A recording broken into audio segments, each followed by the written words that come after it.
क्रियामान कर्म कौन से होते हैं?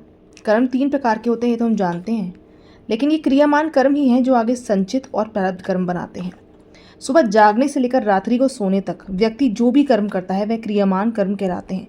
सुबह से शाम तक, सोमवार से रविवार तक, पहली तारीख से आखिरी तारीख तक, कार्तिक शुक्ल पक्ष पड़वा से अश्विन कृष्ण पक्ष अमावस्या तक, दोस्तों जन्म से लेकर मृत्यु तक व्यक्ति जो भी कर्म करता है वह सब क्रियामान कर्म कहलाते हैं। ऐसे सभी क्रियामान कर्म फल देने के बाद ही शांत होते हैं, यानी कि एक बार जो तीर कमान से निकल गया वो वापस नहीं होगा। एक बार जो आपने कर्म कर दिया उसका फल तो आपको मिलेगा ही मिलेगा। बिना फल दिए वो शांत नहीं होते। क्रियामान कर्म का फल दिए बिना छुटकारा ही नहीं है। इसी प्रकार जीव का भी फल भोगे बिना छुटकारा नहीं होता है। दोस्तों इसलिए कहते हैं कि अपने कर्मों को सोच समझ के करना चाहिए।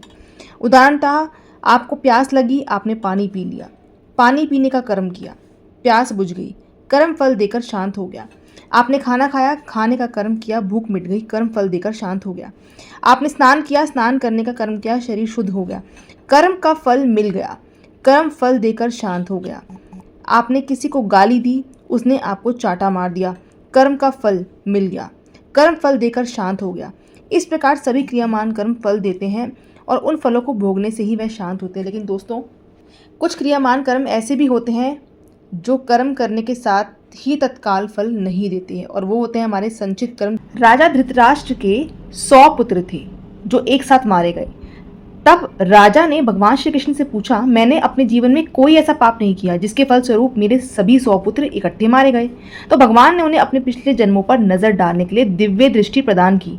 तब धृतराष्ट्र ने देखा कि लगभग 40 जन्म पहले वह एक शिकारी थे और उन्होंने एक वृक्ष पर बैठे अनेक पक्षियों को एक साथ पकड़ने के लिए वृक्ष पर जलता हुआ जल डाला था। कुछ पक्षी तो जान बचाकर उड़ गए थे, परंतु उस अग्नि से दहकते जल से वह अंधे हो गए और शेष 100 पक्षी जलकर भस्म हो गए।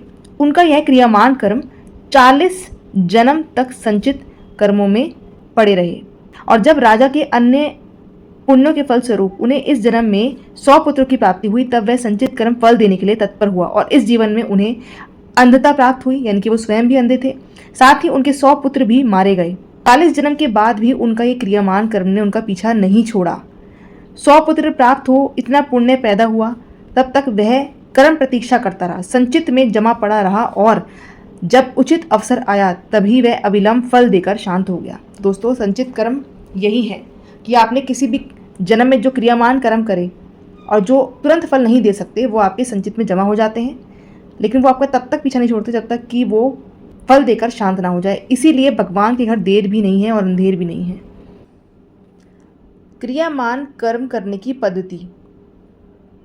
सत्वगुणी जीव कहता है कि मैं कर्म करूंगा, फल मिले या ना मिले।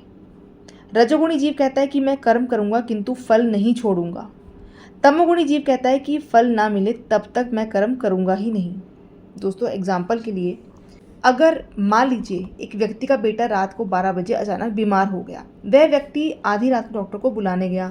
डॉक्टर अगर सत्वगुणी है तो वो क्या करेगा, कहेगा कि मैं पहले दर्द मिटाऊंगा, विजिट की फ़ीस मिले या ना मिले, पहले वो बच्चे का इलाज करेगा, उसको फ़ीस मिले या ना मिले।